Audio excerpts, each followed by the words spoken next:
Welcome,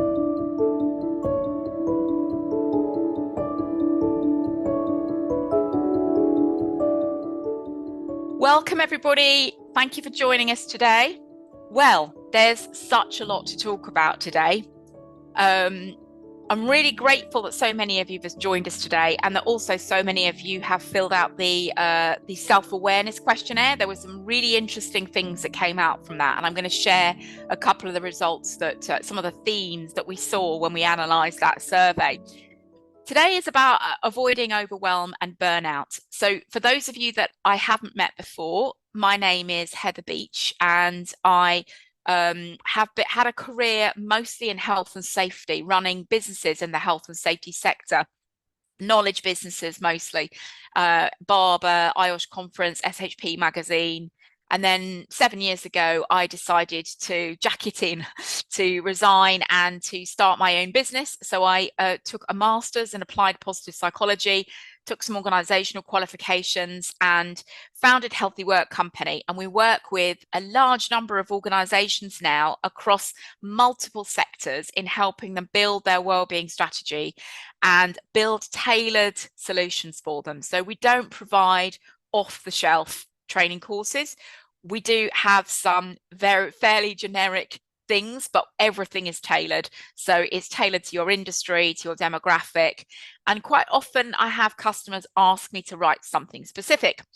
And in the summer, ITV, who are one of our biggest customers, asked me to build them 3 sessions, one on managing overwhelm, one on managing burnout or awareness of burnout, and the third one was on managing people to avoid overwhelm and burnout.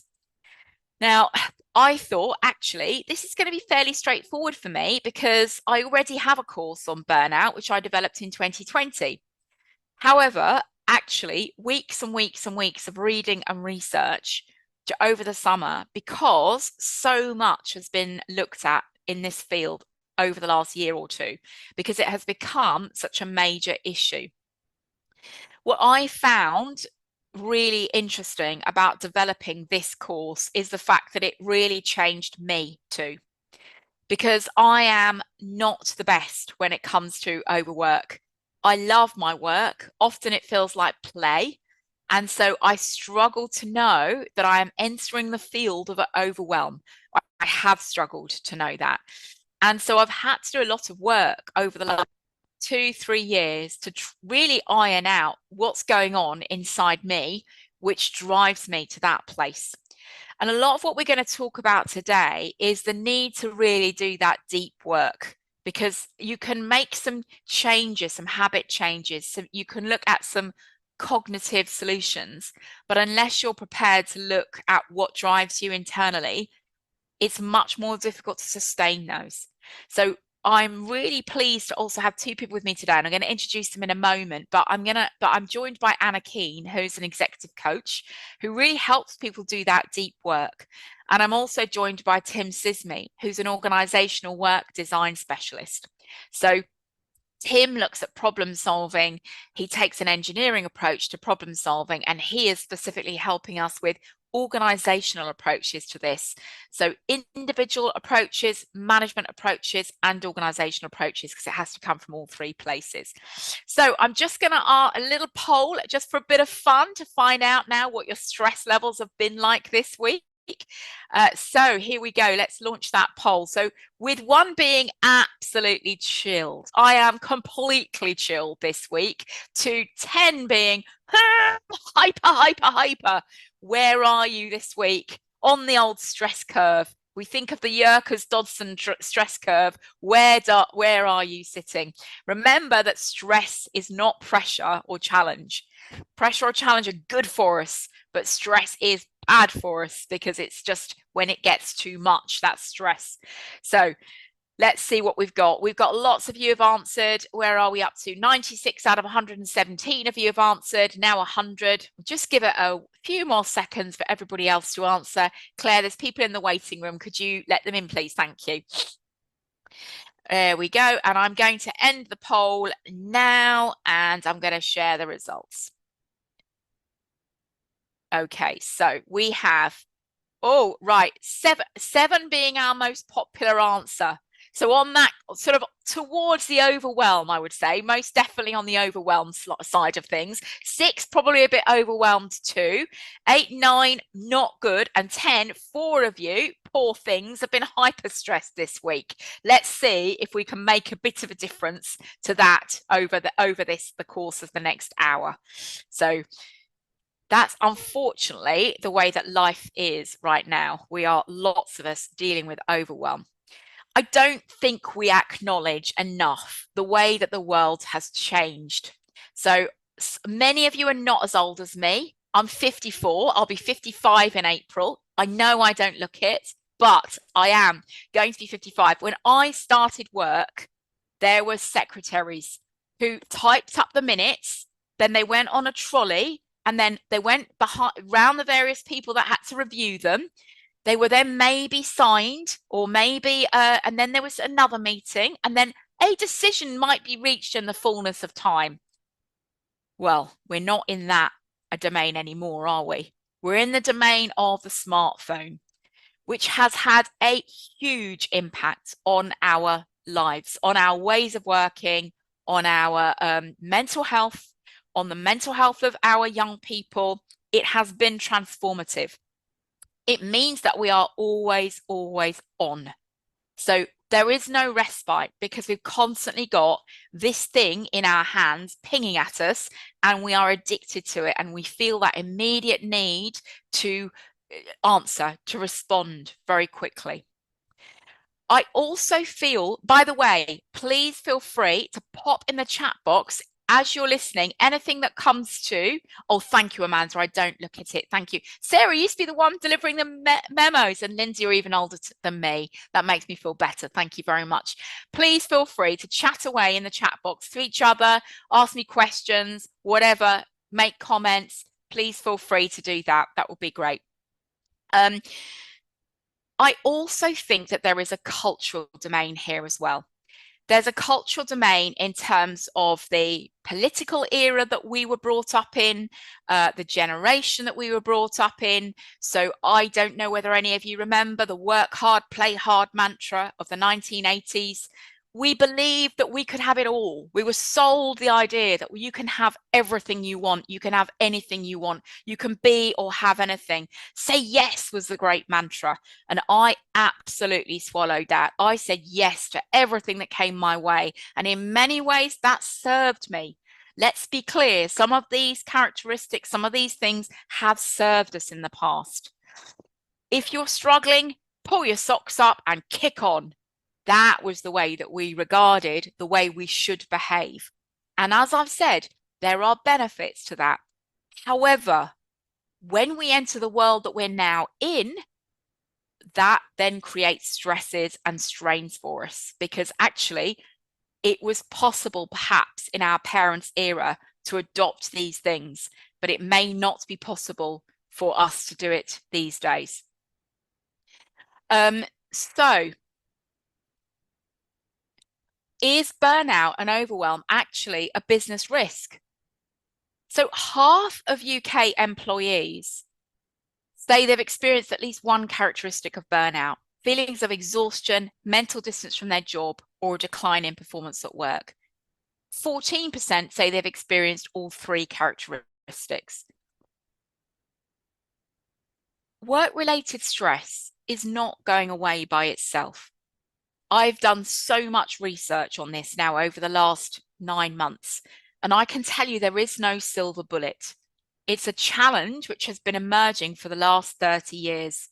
Technology, laptops, mobiles, adoption of the internet, social media, globalization. How many of you here are working around the clock because you have to be on call for people in different parts of the world, for example? People feel they have to work harder and faster because recessions have hit us. There's no longer a job for life. And on top of that, our home lives have got more complex too. This is why I say that some of those mantras that served us in our parents' eras may not serve us now. Because when our parents were younger, women really didn't have the kinds of jobs that they have now in the main. they were mostly doing the caregiving. They were mostly doing the home admin. They went through a menopause quietly at home. They maybe had caregiving responsibilities, but they weren't working at the same time. Now we're trying to do it all. And men and women are both trying to do it all. And it just doesn't necessarily always fit into the time available unless we get a bit more ruthless.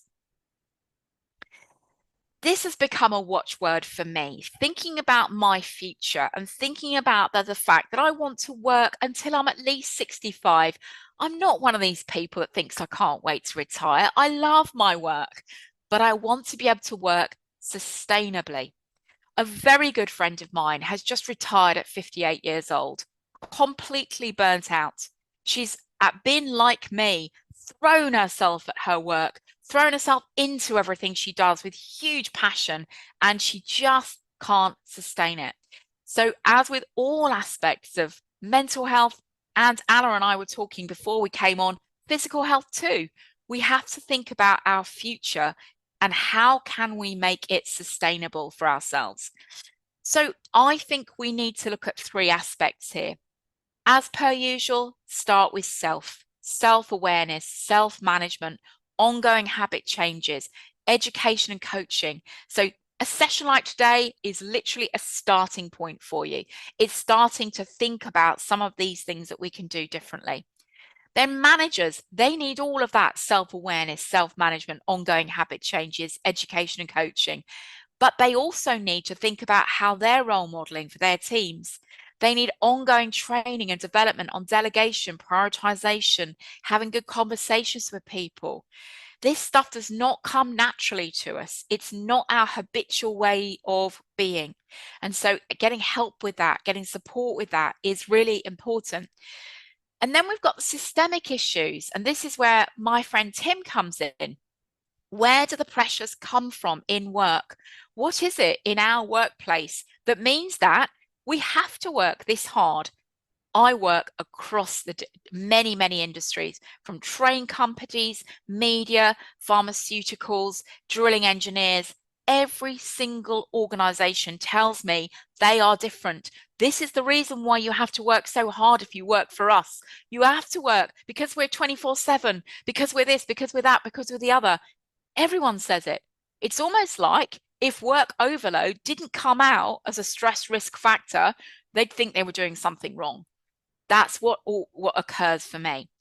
But we're starting to realize this isn't sustainable. This isn't a good way to live or work or get the best out of our people. So how do we look organizationally at where do the pressures come from? So are you a 24/7 operation? Are you an operation that has people all around the world where people have to be on call between 7 a.m. and 10 p.m., for example? That's a pressure you can look at and look at some problem statements around and then measure how you tackle that. Understanding and your senior management understanding why this is a priority. Why do we care about this? Really owning that and getting your senior management on board with that is really important. How should we prioritize it? What behaviors are important to us and our managers and leaders moving forward? So, Tim, I am going to hand over to you very briefly just to say who you are, what you do around this topic. Can you come? You're off mute, aren't you? Oh no, I can't hear you, Tim. Oh no. We should have tested that beforehand, shouldn't we? I can't hear you. I'm going to go to Anna whilst you sort your. What about now? Oh, What about now? got you. Amazing. Excellent. Thank Sorry, you. I'm having a mare with my computer this morning, which is why I'm a No little... worries. We've got you. I'm Tim. Hello, everybody. So, to Heather's point just now, the idea of the idea that work should be hard, the idea that if our people aren't a little bit stressed, then we're not trying to achieve enough. People aren't working hard enough. I don't think it's quite that. I don't think it's quite articulated like that in a lot of businesses, but there's certainly this sense that it's just the nature of the job. It's the nature of the job is probably the phrase that I hear the most when I'm talking to people about their work and about the way that things fit together. And I guess I'm here to tell you that it's kind of nonsense, because so much of what we do is fighting our work. So much of our day to day isn't actually achieving anything. I don't know if anyone has had any background in lean techniques and lean manufacturing or any of those things.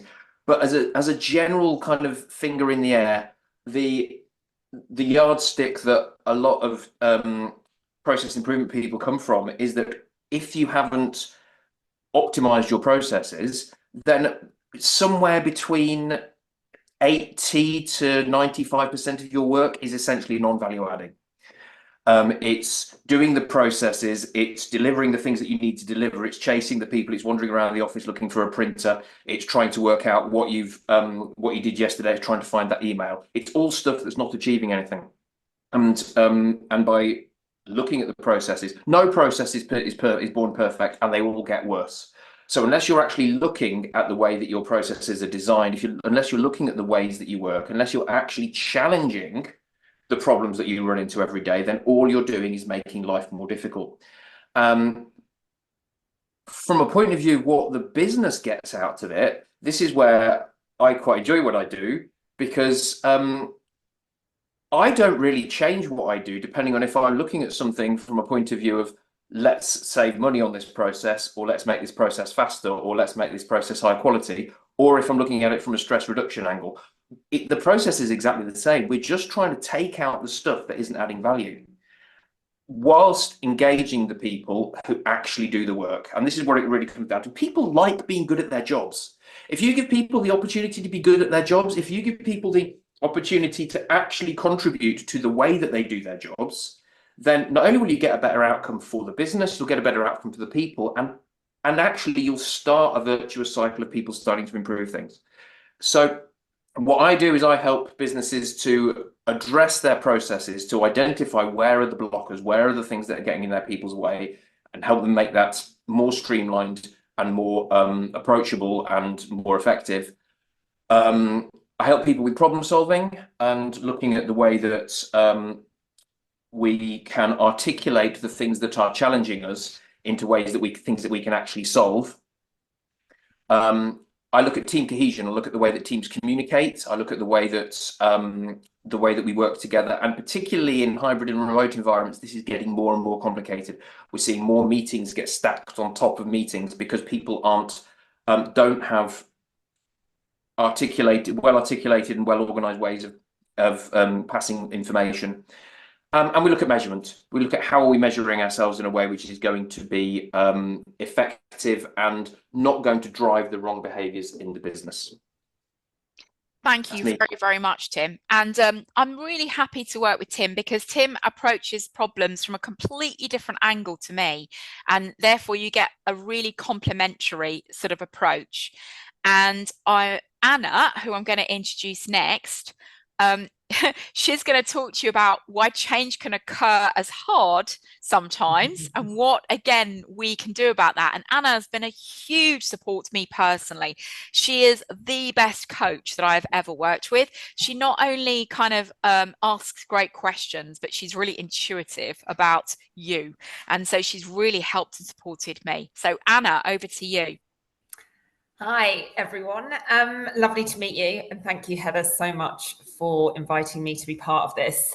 I've spent the last 8 years of my career working mainly with health, safety and sustainability professionals, recognizing, in line with what it says on the slide there, that if they want to create change, that they have to first work on themselves. And in working and talking to Heather over the last couple of months and actually setting out on my own business, I think the core of what I do is really support people to understand beyond the acquisition of skills and knowledge, actually what is the deep work they need to do? What's their relationship with success? How do they talk to themselves? What's their level of self-awareness? And how do they build capacity within themselves to deal with the complexity, to deal with everything that Heather and Tim have spoken about? Work is hard. It's getting harder. And actually, what can an individual do to build that capacity within themselves, to reprogram and rewire in many senses, but also what can managers do if they really want to create a culture of care and of compassion and of high performance? what do they need to do differently? And what do they need to start looking really deeply at within themselves, which is going to enable or limit them in making that change? So yeah, great to be here. Thank you, Anna. Thank you. And we're going to talk more about that later. Now, hopefully you've all seen this one before. I have taken a little artistic license and I've added a couple of things to it. This is the Yerkes-Dodson stress curve. So when you ask an audience, is stress good for you? They'll all say a little bit. Almost uniformly will say a little bit. We know, don't we, that pressure, challenge, eustress, as it's called, or good stress. Some people don't like that term, but there is an element of pressure, challenge, which get us motivated, get us moving. And when we're at the top of that curve, Csikszentmihalyi describes that as being in flow.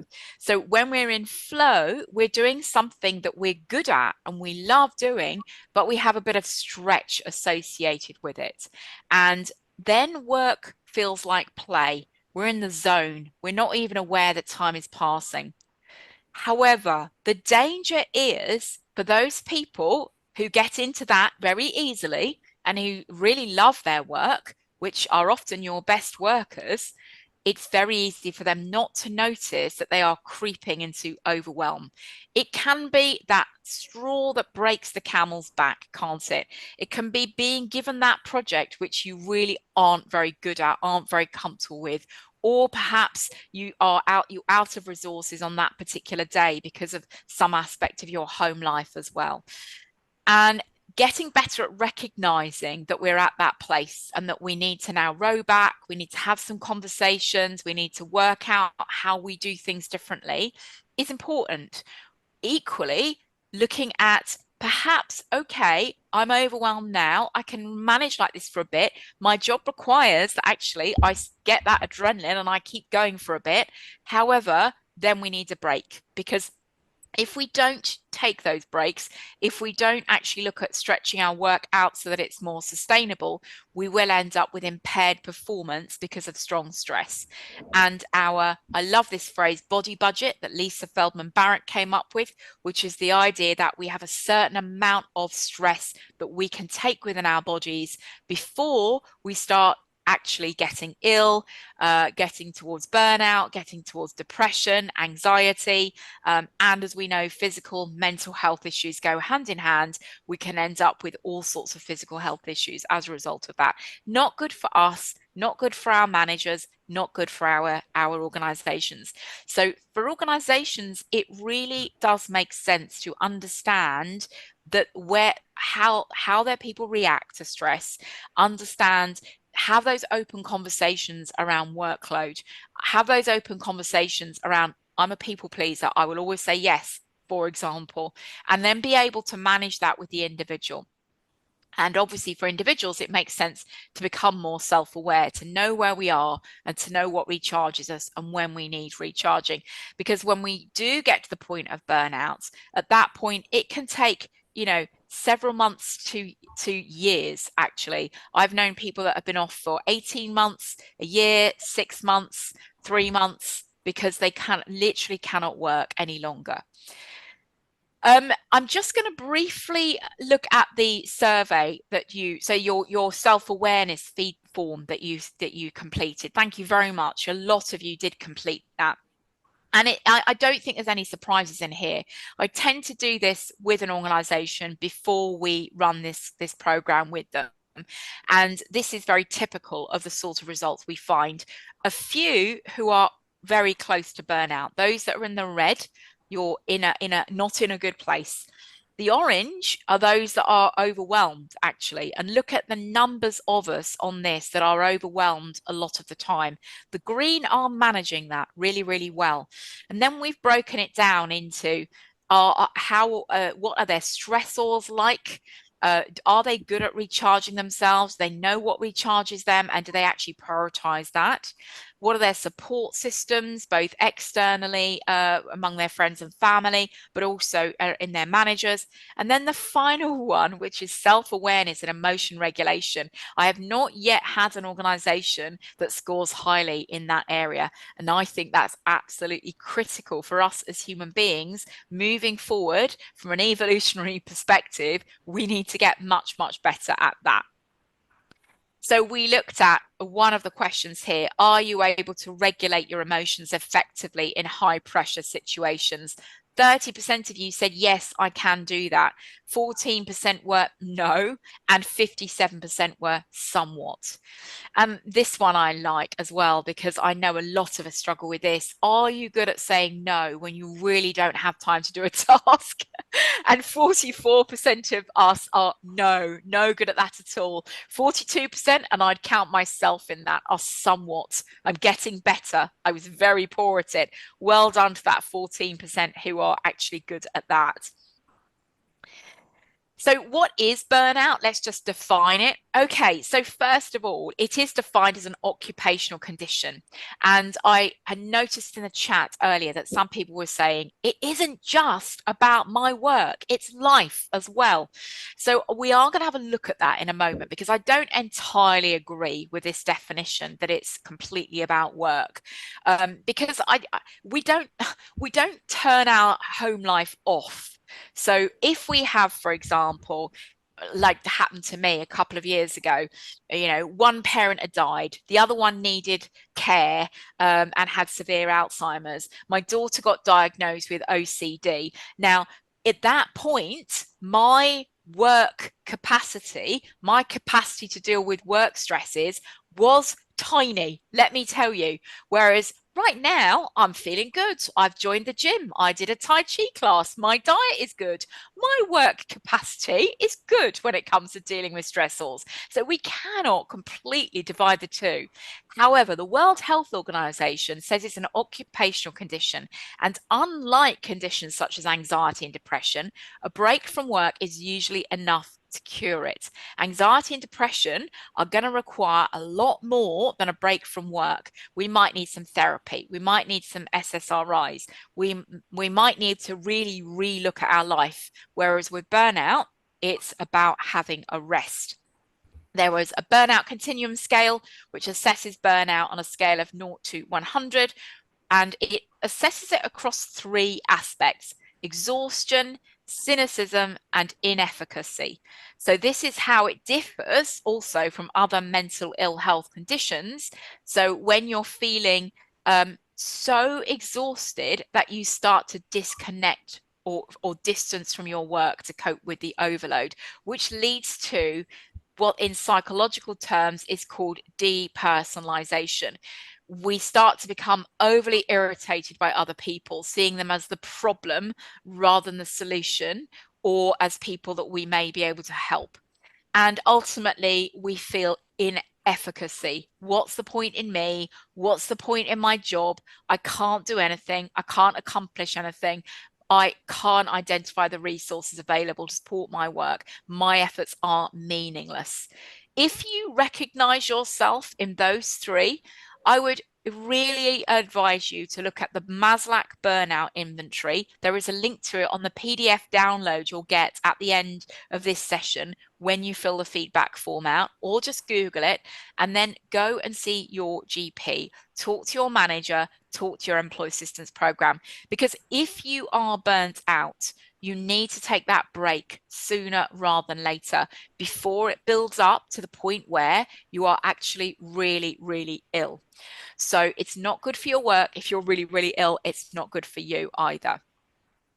So what do we do about this as individuals? So, and this session is going to focus very much on individuals. It's a kind of a taster of what I do in organizations. I run a 1-hour webinar. I run an hour and a half a workshop, which can be done online. I run 2 hours, 3-hour sessions in your organizations on this.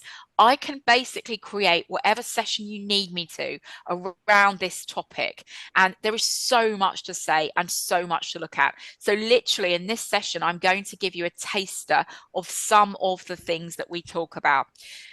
The first thing is that as individuals, we need to come off autopilot.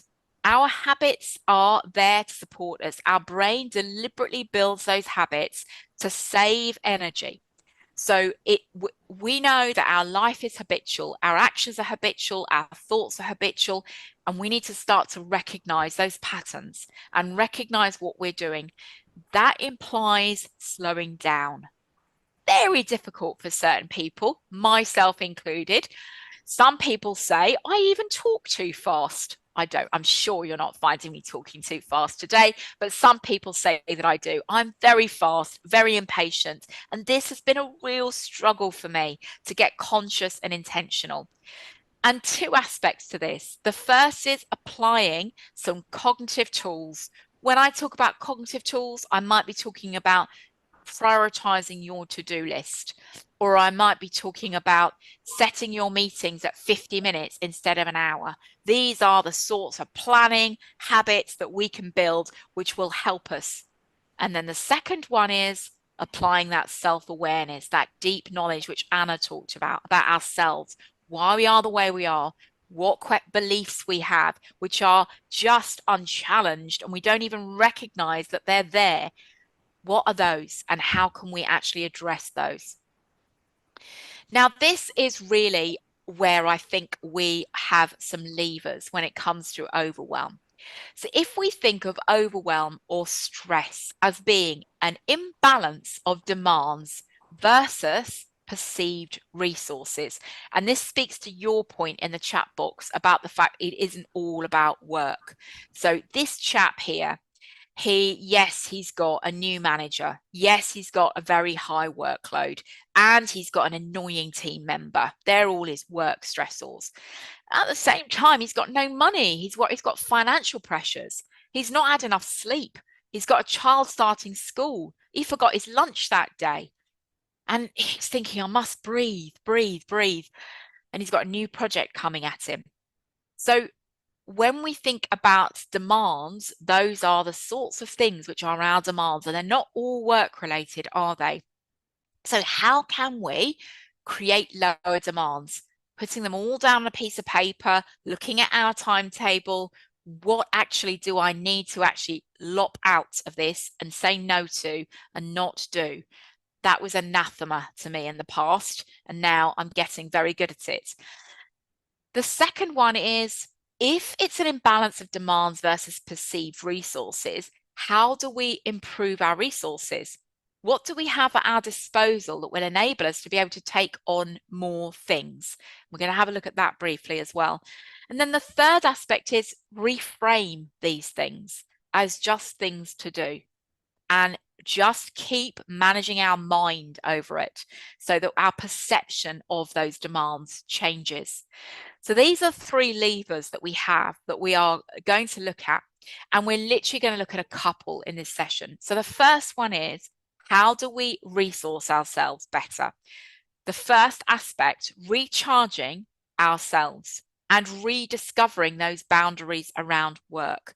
When I was talking earlier about the way that work has changed fundamentally, when my dad used to come in, he used to put his suitcase down at the end of the day, 5 o'clock, did not think about work from there on in. Weekend, absolutely not was he ever going to look at his work papers. And holidays, forget it. It also would have meant, as somebody said to me yesterday, well, I'd have had to have brought a whole filing cabinet with me, wouldn't I? And now our filing cabinet is on our phone, isn't it? So that was an era in which we understood about rest. Sundays were rest days, weren't they? Everyone was resting on the same day. Now we don't have that luxury. We're all on all the time, and we need to rediscover what those boundaries around work look like. When it comes to resources, it's hackneyed, okay? But think about what recharges you. What do you enjoy inside of this? What is the most important thing for you? So I know for me, I have to have 7 hours sleep minimum, otherwise I'm absolutely vile. And then I don't exercise, I don't eat properly, my rest becomes scrolling my phone. So I know I need that sleep. What is it for you? And in the webinar, we look at the impact of the vagus nerve on our parasympathetic nervous system and some of the shortcuts that we can take to actually ensuring our parasympathetic nervous system closes off the stress response every single day.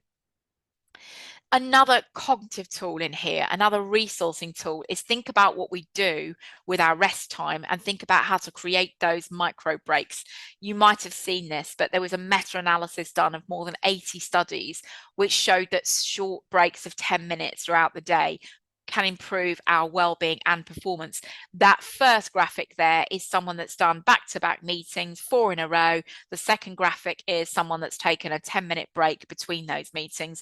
And you can see that the functionality of that individual after meeting 4 is not impaired, whereas after meeting 4 for the person that hasn't taken a break, it is impaired. Also, the research shows that what we do at the weekend has a huge impact on our week's resources. So if we think, oh, I'm just going to do some more work, if I get ahead of myself, I will be fine, I'm just going to work this weekend. Okay, that I get that, because you might feel better entering the week. However, you are going to be tired, more tired that week. If you focus on the weekend at those things that recharge you and know what recharges you and what depletes you, and prioritize those things that recharge you, if you can. And I know we all go through periods in our life where we just can't, but if we can, we should do that. I shared earlier that I am one of those workers who is prone to being in their happy place at work. So I am in flow so much of the time. I'm doing things that I'm good at. I'm learning all the time. I've got a stretch involved.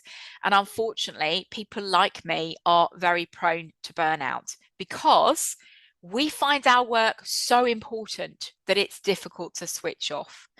This becomes what is called an obsessive passion rather than a harmonious passion. So when we look at creating harmonious passion, we look at setting clear boundaries around work and non-work hours and encouraging meaningful pursuits outside of work, which can help rebalance our ability to switch off. Demands.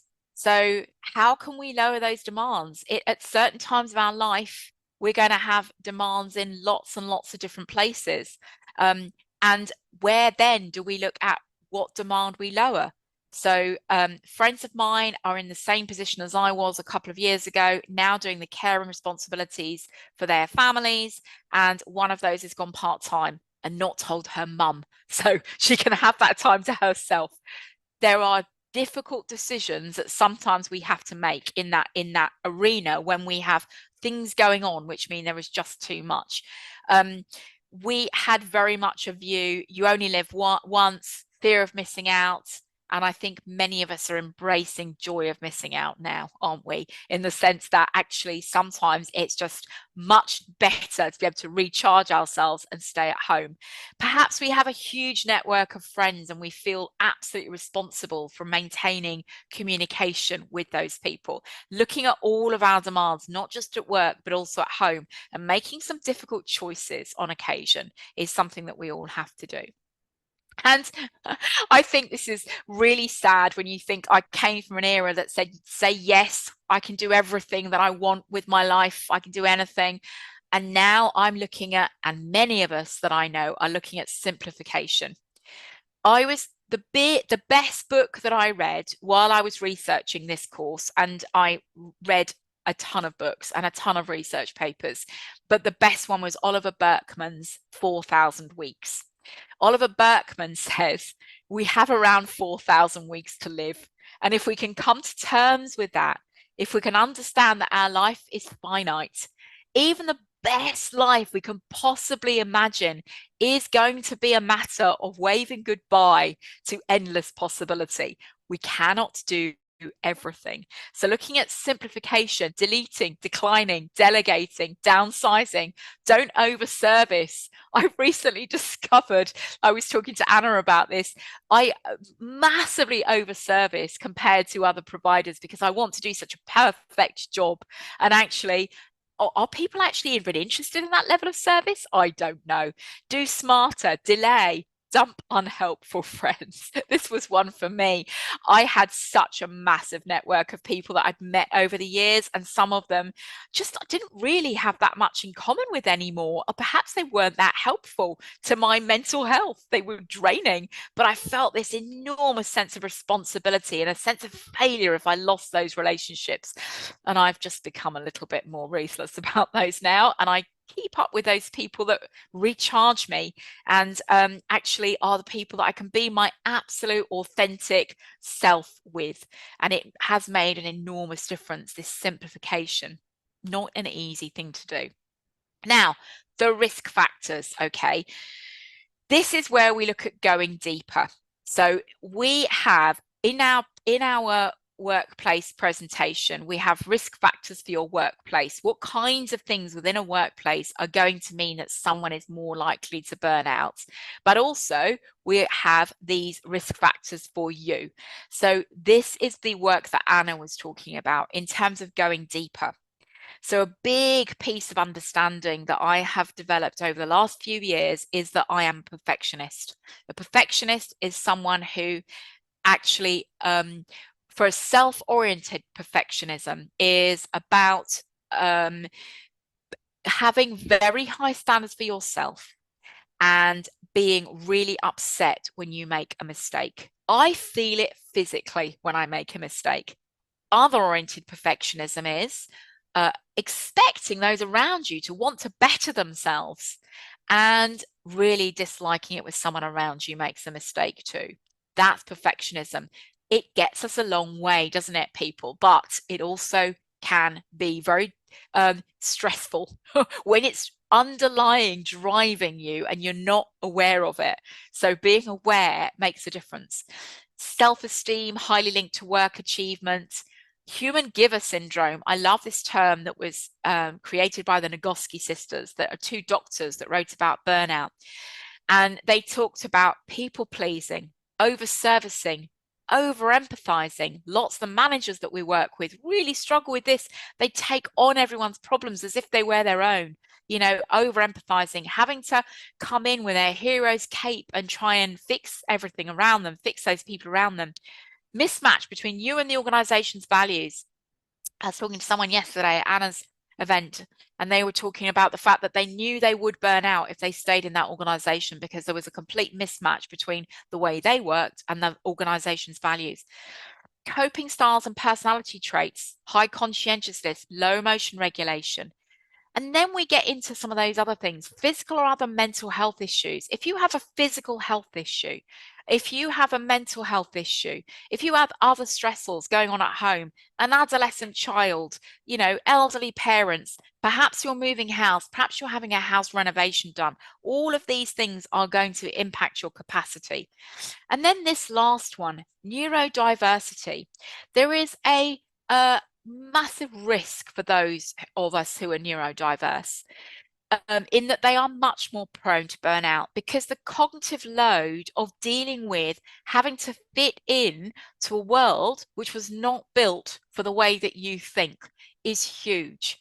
And therefore, you're already dealing with so much. And if you haven't done our self-awareness quiz, do it. You'll be getting another link to it in some of the follow-up emails to this. Then there's another level to go at, and this is where Anna comes in. Why am I that way? Why am I a perfectionist? Why am I a people pleaser? Why am I over-servicing? What's that all about? Where does it come from? Where in my childhood did I learn that that was the way I had to be? So for me, my lovely, wonderful, beautiful parents didn't do it on purpose, but I believe that I was only lovable if I was a good girl who did things perfectly. And that has driven me right until the age of 50. And I'm now starting to disentangle it. But these things just happen and we don't understand where they came from. Is it about controlling outcomes? Are we afraid of the future and we need to control it. It will be perfect when, perhaps. Where do those conversations coming from? That deep work with a coach, with a therapist, with a mentor is really, really worth doing. And actually, that came out very strongly that this is not a thing which most of us are very strong at. Do you regularly take time to reflect on your own thoughts, feelings, and underlying motivations? 48% somewhat reflective, 32% not really. Are you able to identify triggers that lead stress for you personally? Yes, 52% are, 43% somewhat, and 5% no. And then we've got this perfectionism, and I know I'm not alone here because I can see that many of you answered that question. Do you feel that you have to provide your best at all times, regardless of the task? 74% of you said, yes, that's me. Do you have a strong inner critic who judges you harshly? Mine tells me I'm useless regularly. 68% of you said yes, but you're a bit kinder to other people because do you expect others around you to always operate at their best regardless of the task? Well, it kind of depends on the task for most of you, 72% of you. Right, I am unceremoniously going to hand over to Tim. Tim, you've got about 4 minutes to describe what you do with organisations. I'm going to move you to your slide. Thank you. 4 minutes, crikey. So you probably hear stuff like this. And this is where the idea of problem definition and problem solving I find super powerful in organizations. We need more people. What's the problem? What's your biggest challenge? Well, we need more people. That isn't a problem. That's what we think the solution is. Why do you need more people? Oh, well, we're too busy. It's kind of, well, okay, but that's the cause of what is the actual problem. And because this will be presenting it in a certain way. Why do you think you need more people? Why do you think you're too busy? Let's actually start to break, because everyone's busy. Looking at the comments here, everybody's busy. Everybody would like to have more people. So we start to break into it, and I'm not going to take you through the entire. So if you were at Heather's conference back end of last year, you'd have seen me talk through a case study approaching this, but. Essentially, what you can do through starting to formulate a problem statement, which is a description of the thing that you want to be different, but that doesn't focus on solutions. It doesn't focus on what you think the cause is. It doesn't focus on whose fault is it. It focuses on what's the actual impact. And if we just move to the next slide, please. The kind of thing that you can get to is something a little bit more specific. Can we move to the next slide? Can I do that? There we go. So something like this. Once you start to break down the why you think you need more people, once you start to look underneath at the things that are actually going on, you can usually find things that are pretty actionable. And this is something that we see constantly. Once people start getting away from this idea that we need more people, because you can only solve that one way, which is with more people. And most of the time, you aren't getting more people. Then you can start to say, okay, well, this is interesting. Why were they working so much overtime in the last week of the month? Why are we having to do so much extra work in order to deliver on time? And then you can start to dig into the process and communication issues, and there are always communication issues that are leading to people having to do this stuff. To Heather's point earlier about if you're doing weekend working, it's not just the rest that's the problem. It's the fact that that work isn't visible. The work that you are doing over the weekend in order to plug that gap and deliver on time, no one's seeing that. And as a result, it starts to become the norm, and it starts to be built into the timelines that people start to create. And so the processes start to depend on it. So what I do with organizations is help them unpick these: we need more people, we're too busy, we don't have the right resources, we have too many meetings, sweeping statements, and start to try and evidence them and turn them into things you can actually fix. Amazing. Thank you so much. Thank you. And before I go on, Claire, I've forgotten to cut and paste the survey. Could you possibly go and grab it and pop it into the chat box in a minute, please? Thank you so much. Apologies. Thank you. Over to Anna. Cool. Thanks, Heather. I think I've got another slide. There you go. So I've spent the last couple of years looking at what supports and enables people to perform within a role. And I want to look at this on two fronts. I want to look at it in terms of you as an individual, but also if you're a manager trying to, or a leader within an organization trying to create change. So at the top of the pyramid is performance. And coming from the world of learning and development, I'm very much aware that what we tend to focus on is these top two boxes. Do you have the skills to do the work, and do you have the knowledge to do the work? And when it comes to something like overwhelm, resilience, all of these things, what we often do is we go, okay, we've been on a course, we should be good at this now. Like, we are now fixed. And my understanding is it's way deeper than that, and it's way more complex. So the other things that I'm really curious about is what's someone's level of capacity? And we've talked about that a bit today, around not just what's their amount of time, but what's their energetic capacity? What's their intellectual capacity? Often when I start working with people like Tim and Heather have spoken about a lot, one of the things that I come up against constantly is, I don't have enough time. Okay, that's an interesting starting point, but to me, it's never the root cause. Back to what Tim was saying a moment ago. I'm also really curious about someone's will. I believe that people are creative, resourceful, and whole, and want to come to work to do good work. Rarely, when I'm working with an individual, is the gap here, is the blocker to their performance in will. So what I then do is I do a lot of work that looks a lot at the layer lower. So emotional intelligence, our relationship with self, that self-talk we've spoken about, our confidence. We spoke earlier about one of the things in the survey was saying no. You can go on an assertive course. You can learn and read books about being assertive. But if you don't understand the relationship you have with success, what it means when you say no, I saw someone put in the comments about feeling guilty. Guilt is a feeling that's associated with doing something wrong. Why do you believe saying no is doing something wrong? And then cultural intelligence, our interactions with others that are different. There should be a nice little arrow that will come up next, hang on. Heather, if you click on. What I want people to recognise that actually I really believe that it's a bottom-up approach. If you start to look at cultural intelligence, the way you interact with others, emotional intelligence, the way you look with yourself, it will have a knock-on impact around capacity, will, and your ability to acquire skills and knowledge, and ultimately how you perform. What I want to be really clear on is if you have answered any of those questions and sit in burnout, the work I do in a coaching space is about building capacity. It's about proactive work that stops you getting there. There is a line between coaching and therapy.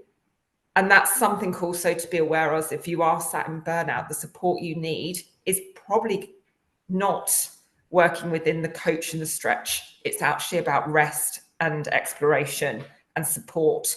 So I think being really conscious of what is the support you need, where is the blocker to your performance, getting curious about that, creating time to reflect. Most of my coaching clients, that's what I'm giving them, is permission once a fortnight, once a month, to step away and actually think differently, think about how they're interacting with the world of work or their life outside of work. But it really takes deep work to create that change. And I think if you're a manager leading an organization, really thinking about how are you showing up? How are you enabling others around you to really perform and to thrive within the working environment? And that's going to take deep work yourself also. I love that, Anna. I absolutely love that. And you talking about that definition of success, for me, that has been fundamental. And that's a real shift that I've made this year, and partly to do with the conversations that I've been having with you, because I hadn't uncovered that my definition of success was running a business that had people working for me, that was something that I could ultimately sell on. I had not uncovered that, and that was driving me. And now my definition of success is doing good work with good people, which makes a difference, and having enough money myself to resource what I need to do. That is a complete shift, which has enabled me to slow down, to take on different work, and to be less running around. But until I'd understood through those conversations, I couldn't really move forward, which is why I feel that this deep work is so important. I'm just going to finish now to talking about this Oliver Burkeman. There will always be too much to do, and that realization is liberating. The only viable solution is to make a shift from a life spent trying not to neglect anything to one spent proactively and consciously choosing what to neglect in favor of what matters most. I love that. I absolutely love it. So really recommend that book. Our program, and you can participate in any part of this or all of it. Part 1 is a session like this one, either online or face-to-face. It says 60 minutes there. If it's a webinar, 60 to 90 minutes is probably all you want to do. If it's a face-to-face session, we can do 2 hours, 3 hours, preceded by the self-awareness questionnaire, and there's a download which you'll receive once you've done the survey today. Part 2 is a session for managers, which yes, they attend the first piece of education, but then there's the next piece, which was the bit around how do I prevent my team from burning out and being overwhelmed. Part 3 is Tim getting involved with either your senior team or one of your functions in actually looking at what drives overwork and overwhelm in that function. And part 4, and you don't have to do it in this order, by the way, is Anna, who does the coaching. And she can do that with your senior team, or she can do that with you or with anyone that you see as struggling in this particular area. We do have a 10% offer, by the way, which is a bit cheap and nasty. But if you can answer me quickly, it just prevents me from having to chase up and do loads of selling. So I would love you, please, to do the survey. I'm popping it in the chat box now. And in the meantime, we've got 3 minutes. If anybody feels that their question wasn't answered, please pop it in the chat box now. There's been loads and loads of chat, which is really lovely to see. But in order to get the download, you need to fill out that survey. So that will enable us to see where you are on this and whether we should follow it up with you or not. And also it will enable us to see what you thought about the session. Was it useful? Or was it something that you're going to do something differently around? Right, what have we got here? So we've got some stuff, some specifically you can't do the survey, Lucy. Your firewall is blocking it. Okay. So I'm sure that Claire can sort something out for you. So Lucy, who else have we got? We've got Kaylee. Lucy can't access the survey. Can you maybe sort something out for them so they can access it in another means? That would be great. Thank you. Thanks all. Anybody want to ask a question or pop anything in the chat box, please feel free to do so. Oh, Helen also. Yes, Yvonne, I think that's great. Ultimately, the root cause of overworking and stress is fear. I totally agree. Fear. So losing our jobs, losing our income, absolutely, it is. I quite agree. And some people are very good at thinking, oh, the universe has a plan and everything will all work out fine. And I'm not one of those people. So for me, it's about confidence in my own abilities. Heather, I couldn't agree more. That kind of building of assurance in yourself and like what you have in your locker and recognizing what you bring to the world, I think can start to actually eradicate some of that fear. But it is number one, like root cause of most of the work I do is where we act from fear rather than curiosity. Thanks. Yeah. So what have we got? We've got, so please do please do answer the survey. Right, we've had some more stuff coming around. Right, sometimes I feel overwhelmed with tasks. I don't know what tasks to start first. How can I refocus and try and progress with the task when in this state? Perhaps that's one for you, Anna. Kaylee. I'm just She reading says, sometimes so I feel overwhelmed with tasks. I don't know what task to start first. How can I refocus and try and progress with the task when in this state? So I often encourage people to actually like take a minute, like moving into a task when you're in that state, shifting, like actually getting out, taking a 5-minute walk, moving into a different, can actually just remove some of that initial stress. I often find like writing down what is like, there's techniques out there, isn't there, Johari? Eisenhower's matrix of actually what is urgent, important, and how do I move through that task first. There is some reframing that I've started to do, which is actually not I have to do, but I get to, which really starts to get you thinking about, actually, I get to do this task. How do you come to it with a different energy? But taking a moment, recognizing that feeling, and actually not trying to challenge that feeling of overwhelm and just sitting in it for a period of time before trying to actually take action, I find really helpful. But loads more.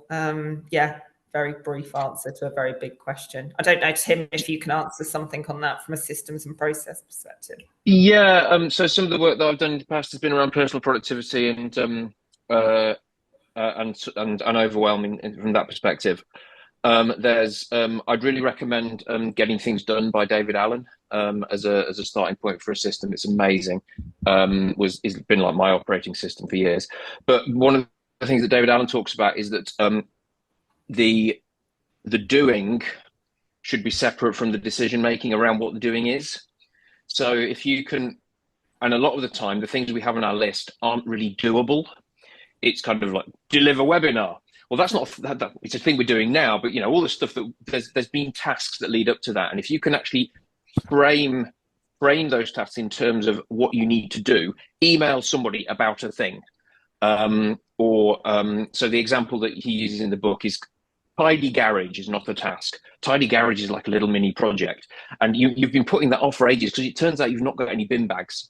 And so 6 or 7 weekends go by and you don't clean the garage because you haven't got any bin bags. Your task is to buy bin bags. That's easy to do. When you do that, then you're on the roll of doing it. So actually, when you're in that state of overwhelm, if you've designed your lists in a really actionable way, email someone about a thing, read that proposal, go and research this particular item, it becomes much easier for you in that state to action those things because you've already defined exactly what they are and you're not trying to make decisions, or because decision making is hard and we all hate it.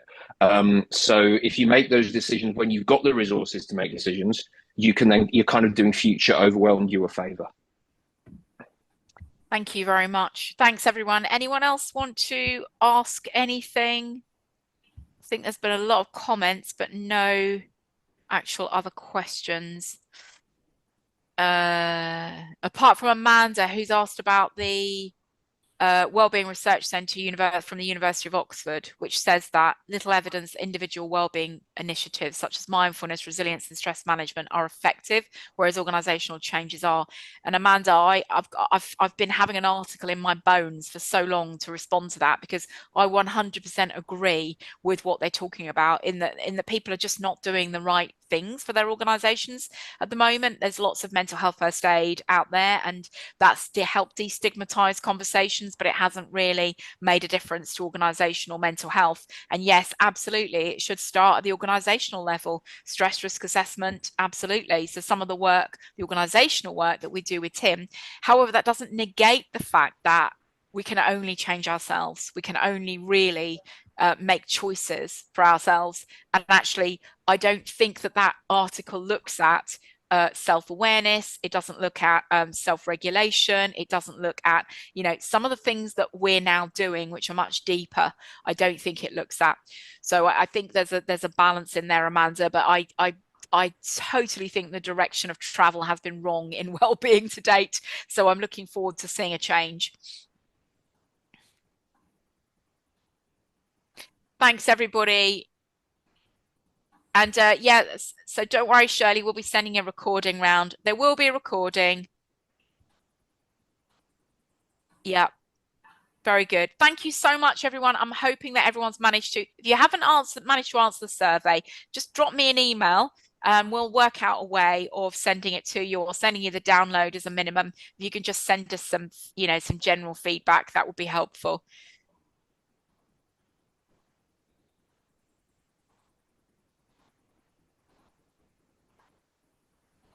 Okay, thank you so much, everybody. Thank you and goodbye. Lovely to see you all.